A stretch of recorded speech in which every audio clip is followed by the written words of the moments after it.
Je m'appelle David Goldstein et je suis un homme juif de 62 ans vivant à Brooklyn, New York. Pendant la majeure partie de ma vie, j'ai suivi les traditions de mes ancêtres, la cacheroute, l'observance du sabbat et le réconfort apporté par les rythmes familiers de la foi juive. Mais quelque chose s'est produit le 19 juillet qui a bouleversé tout ce que je croyais savoir sur Dieu, les prophéties et l'avenir du monde. Avant de vous raconter ce que Jésus-Christ lui-même m'a montré en rêve cette nuit-là, vous devez comprendre combien il m'est difficile de le partager. Dans ma communauté et dans ma famille, parler de Jésus est compliqué, cela va à l'encontre de toutes les croyances que j'ai apprises. Pourtant, après avoir été témoin du violent tremblement de terre qui a frappé la Russie aujourd'hui, quelques heures seulement après la vision, je ne peux plus garder le silence. Dites « Amen » si vous êtes prêts à entendre ce que le Seigneur m'a révélé. Ce n'est pas seulement une histoire, c'est un avertissement, un dernier avertissement avant que quelque chose d'inimaginable ne commence à se produire sur Terre. Dans les semaines précédant le 19 juillet, je dormais à peine. Ma femme, Marianne, me trouvait arpentant l'appartement à 2 heures du matin, les yeux rivés sur les lumières de la ville, sentant un poids sur ma poitrine.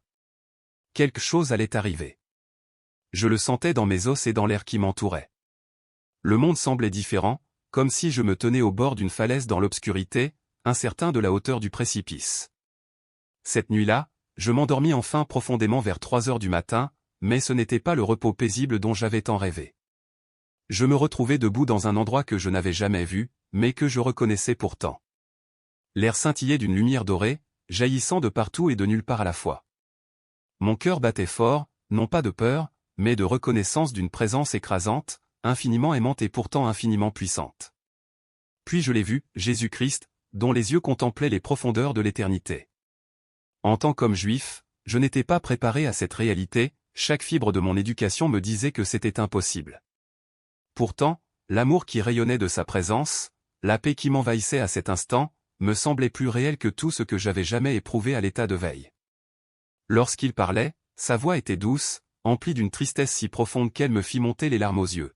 « David » dit-il, entendre mon nom sur ses lèvres me procurait une chaleur intense, « je t'ai choisi pour porter un message à mon peuple.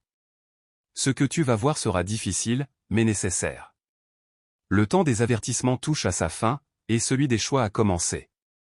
Ce qui s'est passé ensuite me donne encore des frissons.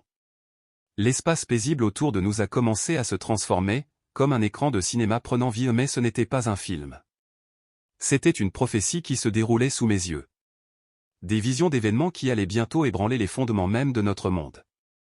La première vision m'a frappé comme un coup de massue, j'ai vu la terre gémir, les plaques tectoniques se frottaient les unes contre les autres avec une force inimaginable. Mon attention s'est portée sur le littoral russe, où le sol s'est fissuré et soulevé. Des bâtiments érigés depuis des décennies se sont effondrés comme des châteaux de sable. Le fond de l'océan s'est soulevé, déplaçant instantanément des milliards de litres d'eau. Des murs d'eau sombre et impitoyables ont déferlé sur le Pacifique, plus haut que des gratte-ciel, se dirigeant vers les côtes hawaïennes, puis vers les plages immaculées de Californie, prenant les gens par surprise. Jésus se tenait à mes côtés, son chagrin palpable. « Voici le premier signe » dit-il. Un avertissement pour réveiller ceux qui dorment. La terre elle-même réclame la repentance, pour que mon peuple revienne à la vérité avant qu'il ne soit trop tard. J'aurais voulu le supplier d'arrêter, mais je savais que ce n'était que le début. J'ai observé les conséquences, des secouristes peinant à atteindre les survivants, des communautés entières rayées de la carte, des familles déchirées par les eaux tumultueuses.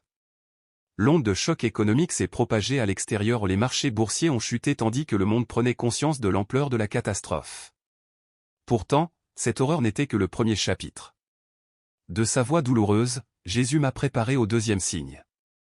Je me suis retrouvé sous un ciel nocturne paisible, peuplé d'étoiles scintillantes, jusqu'à ce que des traînées de lumière apparaissent, fragments d'un gigantesque fragmenté dans l'espace. L'un d'eux s'est écrasé sur une ville européenne, déclenchant une boule de feu visible depuis l'orbite, un autre a frappé la Russie dans une explosion éclipsant tout ce que l'humanité avait jamais vu, un troisième a tout vaporisé dans un rayon de 100 mètres en Amérique du Sud. L'hiver qui a suivi a plongé le monde dans les ténèbres, le chaos a régné, les récoltes ont été mauvaises, les gouvernements se sont effondrés et la civilisation a commencé à s'effondrer. Voici le deuxième signe, a-t-il averti. Quand les cieux combattront la terre, que le feu tombera du ciel et que les nations trembleront, sachez que le temps presse. Mais même alors, l'espoir demeure pour ceux qui invoquent mon nom. Mais c'est la troisième vision qui a failli me briser le cœur. j'ai assisté à l'effondrement total de tout ce que l'humanité avait construit. L'économie mondiale ne s'est pas effondrée, elle s'est désintégrée. Les marchés boursiers ont cessé d'exister. Les systèmes bancaires se sont effondrés, les pirates informatiques ayant vidé leurs comptes et détruit leurs archives. Ceux qui se couchaient riches se sont réveillés sans rien. Les fonds de retraite ont disparu, les économies de toute une vie ont disparu en un clic. Le désespoir a fracturé l'ordre social, voisins se sont retournés contre voisins, amis sont devenus ennemis, et le vernis de la société civile s'est effondré, révélant un désespoir à l'état brut. Les villes ont brûlé tandis que des troubles civils éclataient partout. Police et armée, impayés et débordés, peinaient à maintenir l'ordre. Les chaînes d'approvisionnement ont été rompues, les rayons des magasins se sont vidés et les gens se sont disputés le strict nécessaire. Les réseaux électriques, les usines de traitement des eaux, les réseaux de communication ou toutes les infrastructures dont dépendait la vie moderne ont commencé à tomber en panne les unes après les autres. Dans l'obscurité, j'entendis un son résonner à travers le chaos.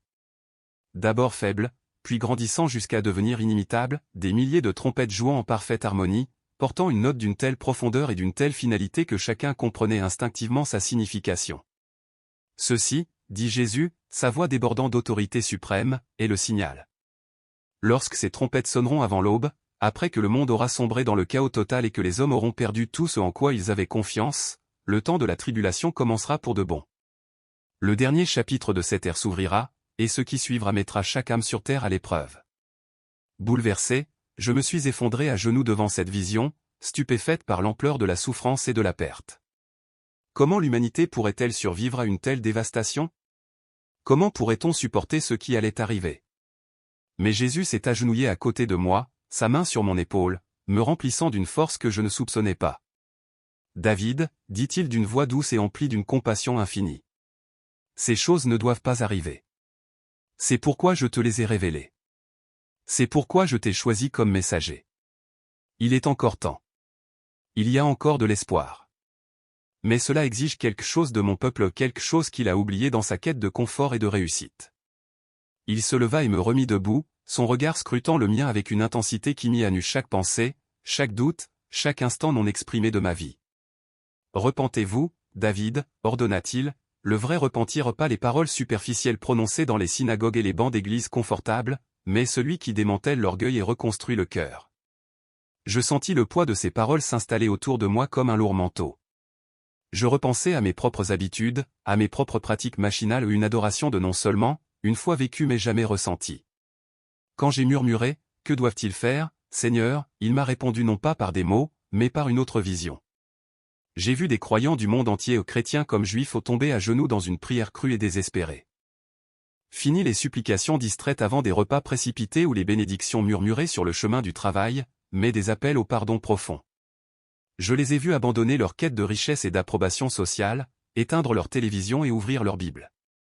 Dans des églises autrefois tièdes, les pasteurs prêchaient avec un feu sacré, appelant les fidèles à rendre des comptes. Dans des synagogues devenues des lieux de rencontre, les anciennes prières de nos pères résonnaient à nouveau, chaque mot prononcé avec une signification urgente.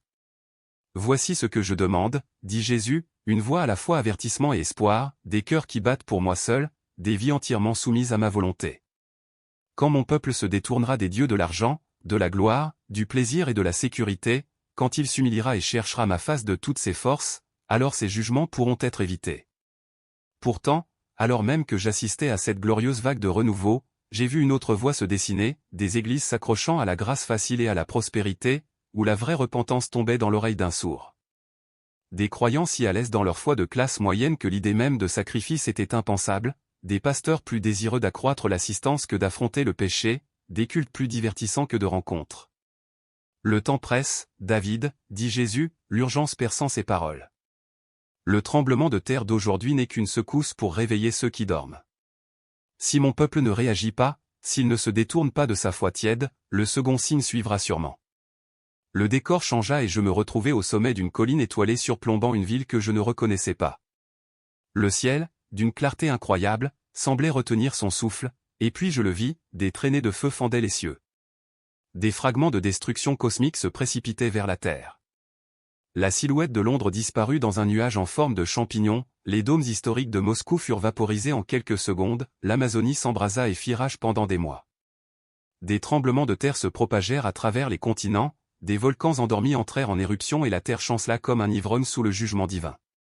Les conséquences furent un cauchemar d'hiver nucléaire, le soleil était voilé par les débris, les récoltes étaient mauvaises, des millions de personnes mouraient de faim ou succombaient à la maladie, les gouvernements croulaient sous le poids des réfugiés déplacés. Pourtant, malgré ce jugement surnaturel, de nombreux cœurs s'endurcirent encore davantage, les scientifiques rationalisèrent hâtivement l'impossible, les politiciens s'accaparèrent davantage de pouvoir sous couvert de gestion de crise. Pourtant, dispersés dans l'obscurité, des lumières brillèrent, des croyants reconnaissant la main de Dieu tombèrent face contre terre en signe de repentance sincère, des églises autrefois tièdes embrasées par le feu de l'esprit, des chercheurs désespérés de connaître le Dieu qui gouverne les étoiles. Même maintenant, murmura Jésus, d'un ton mêlé de chagrin et d'espoir, il est temps de se repentir. Mais si les cœurs restent durs, si mon peuple se confie en sa propre force plutôt que de s'humilier devant moi, le troisième signe suivra. La vision se métamorphosa une fois de plus, et je me retrouvai dans une salle de crise où les écrans crépitaient et où l'urgence était chuchotée au non pas des généraux, mais des pirates informatiques et des agents secrets. Ils frappèrent dans le chaos laissé par les impacts cosmiques, les systèmes bancaires s'effondrèrent sous des cyberattaques coordonnées, les bourses furent systématiquement détruites de l'intérieur, les comptes de retraite furent anéantis en quelques heures, des familles ordinaires se réveillèrent avec des comptes bancaires vides, et l'argent liquide perdit toute valeur avec la disparition des réseaux électroniques. La société s'est effondrée presque du jour au lendemain, les voisins sont devenus méfiants, les commerçants ont condamné leurs fenêtres, les policiers non payés ont abandonné leurs postes, et le mince vernis de la civilisation s'est détaché. Puis, alors que l'obscurité s'abattait sur ce monde brisé, un son a émergé d'abord faible, ignoré par beaucoup, puis s'est enflé en 1000 trompettes jouant dans une harmonie parfaite et terrible. La musique était majestueuse et lugubre, un clairon divin que chaque âme savait être l'avertissement final. Quand ces trompettes sonneront avant l'aube, a dit Jésus avec une autorité absolue, et que le monde aura perdu tout ce en quoi il avait confiance, sauf moi, la tribulation commencera et chaque âme sur terre sera confrontée au choix ultime. Je suis resté tremblante tandis que les trompettes s'estompaient dans un silence si profond qu'il me serrait jusqu'à l'âme. Je m'appelle David Goldstein, je suis un homme juif de 62 ans vivant à Brooklyn, New York. Pendant la majeure partie de ma vie, j'ai suivi les traditions de mes ancêtres, la cacheroute, l'observance du sabbat et le réconfort apporté par les rythmes familiers de la foi juive. Mais tout a basculé le 19 juillet, lorsque j'ai vécu une expérience que je n'aurais jamais imaginée. Avant de vous raconter ce que Jésus-Christ lui-même m'a révélé en rêve cette nuit-là, vous devez comprendre combien c'est difficile pour moi. Dans ma communauté et dans ma famille, parler de Jésus va à l'encontre de toutes les croyances que j'ai apprises. Pourtant, le violent tremblement de terre de ce matin en Russie exactement comme on me l'a montré m'empêche de garder le silence. Dites « Amen » si vous êtes prêts à entendre ce que le Seigneur m'a révélé. Ce n'est pas seulement une histoire, c'est un avertissement, un dernier appel avant que quelque chose d'inimaginable ne se produise dans notre monde. Dans les semaines précédant le 19 juillet, je dormais à peine. Ma femme Marianne me trouvait arpentant notre appartement à 2 heures du matin, les yeux rivés sur les lumières de la ville, un poids m'écrasant la poitrine. L'air lui-même était chargé, comme si le monde vacillait au bord d'une falaise dans l'obscurité, incertain de la profondeur de sa chute. Cette nuit-là, vers 3 heures, je sombrais enfin dans un sommeil agité. Au lieu de la paix, je me retrouvais dans un lieu à la fois étrange et familier. L'air scintillait d'une lumière dorée, jaillissant de partout et de nulle part à la fois. Mon cœur s'emballa, non pas de peur, mais de la reconnaissance d'une présence écrasante, infiniment aimante et pourtant infiniment puissante. Puis je l'ai vu, Jésus-Christ, son regard profond comme l'éternité. En tant qu'homme juif, je n'étais pas préparé à cette vision, chaque fibre de mon éducation me disait que cela ne pouvait être réel. Pourtant, sa présence m'a envahi d'une paix plus tangible que tout autre instant que j'avais jamais connu. David, dit-il en m'appelant par mon nom, une chaleur m'envahit tout entier, je t'ai choisi pour porter un message à mon peuple. Ce que tu vas voir sera difficile, mais nécessaire. La saison des avertissements touche à sa fin, le temps des choix a commencé. Ce qui s'est passé ensuite me glace encore profondément. L'espace serein qui nous entourait s'est transformé comme une tapisserie vivante de prophéties en cours de déploiement. La première vision a frappé comme un choc physique, la terre a gémi, les plaques tectoniques ont grincé avec une force inimaginable. J'ai regardé avec horreur le littoral russe se fendre et se soulever. Les bâtiments se sont effondrés comme des châteaux de sable, et le fond de l'océan s'est soulevé, projetant des murs d'eau furieux à travers le Pacifique, dominant les plages d'Hawaï, puis fonçant vers les côtes californiennes, prenant des millions de personnes au dépourvu. Voici le premier signe, dit Jésus, la voix lourde de chagrin. Un signal d'alarme pour ceux qui sommeillent. La terre elle-même réclame la repentance, mon peuple doit revenir à la vérité avant qu'il ne soit trop tard. J'ai vu les conséquences, les secouristes luttant pour atteindre les survivants, des communautés entières rayées de la carte, des familles déchirées par les eaux tumultueuses. Les marchés boursiers ont chuté tandis que le monde prenait conscience de l'ampleur de la catastrophe. Mais ce n'était que le début. La deuxième vision révéla des fragments d'un corps céleste filant à travers l'espace, des missiles cosmiques s'écrasant sur Londres, Moscou et le bassin amazonien. Chaque impact déclenchait des boules de feu visibles depuis l'orbite, suivies d'une obscurité hivernale nucléaire qui fit s'effondrer les gouvernements et anéantit la civilisation. Quand les cieux même combattront contre la terre, avertit Jésus, sachez que le temps presse. Pourtant, l'espoir demeure pour ceux qui invoquent mon nom. Mais la troisième vision a failli me détruire complètement, un effondrement économique mondial si complet que les marchés boursiers ont disparu, les banques ont disparu du jour au lendemain et les pirates ont vidé tous les comptes. Le désespoir a ravagé les sociétés, les voisins se sont retournés contre leurs voisins, les villes ont été incendiées, les infrastructures se sont effondrées et les gens se sont battus pour gagner leur pain. Et dans cette obscurité, un son a retenti, des milliers de trompettes sonnant dans une harmonie parfaite et lugubre, signe indéniable que la tribulation avait commencé. Je suis tombé à genoux, accablé par le chagrin. Comment l'humanité pouvait-elle supporter une telle dévastation? Pourtant, Jésus s'est agenouillé à mes côtés, sa main sur mon épaule, me remplissant d'une force que je ne soupçonnais pas. Puis il reprit la parole, les yeux brillants d'un amour infini et d'un avertissement pressant, « David, ces visions ne sont pas gravées dans la pierre. Ce sont des avertissements, des occasions pour mon peuple de faire demi-tour avant qu'il ne soit trop tard. » La scène changea une dernière fois, et je me retrouvai dans une vaste salle d'audience céleste. En son centre flottait une balance parfaitement équilibrée, scintillant d'une lumière surnaturelle. D'un côté se trouve le jugement, marqué par les 3 signes que vous avez vus. De l'autre se trouve la miséricorde, la réponse de mon peuple à cet ultime avertissement. J'ai vu le poids du jugement pencher, les églises où la prospérité avait remplacé le sacrifice, les croyants naviguant sur leur téléphone pendant le culte, les synagogues transformées en simples lieux de rassemblement. Les cœurs étaient froids, les rituels creux et les âmes intouchables. C'est pourquoi la balance penche du côté du jugement, a dit Jésus, la voix pleine de tristesse. Mon peuple s'est installé confortablement dans une foi tiède. Ils prononcent mon nom, mais vivent dans le compromis. Puis, très légèrement au début, j'ai vu l'autre camp gagner du terrain. Dans une église rurale du Texas, une congrégation entière pleurait, sincèrement repentante. À New York, un homme d'affaires quittait son bureau à midi, accablé par la conviction, et se prosternait devant un autel en larmes. Dans les salons du monde entier, des croyants posaient leurs écrans et ouvraient leurs Bibles, affamés. Des familles se rassemblaient pour prier, des jeunes cherchaient Dieu avec un cœur affamé. Voilà ce qui peut faire pencher la balance en faveur de la miséricorde, dit Jésus, l'espoir revenant dans sa voix. Si mon peuple s'humilie, cherche ma face de tout son cœur et se détourne de sa tiédeur, ces jugements peuvent être évités. J'ai vu des pasteurs appelés à une véritable transformation, des églises rayonner de renouveau, des synagogues vibrer d'un désir renouvelé du Messie. Les communautés juives, qui autrefois délaissaient les écritures prophétiques, les étudiaient désormais avec un zèle renouvelé.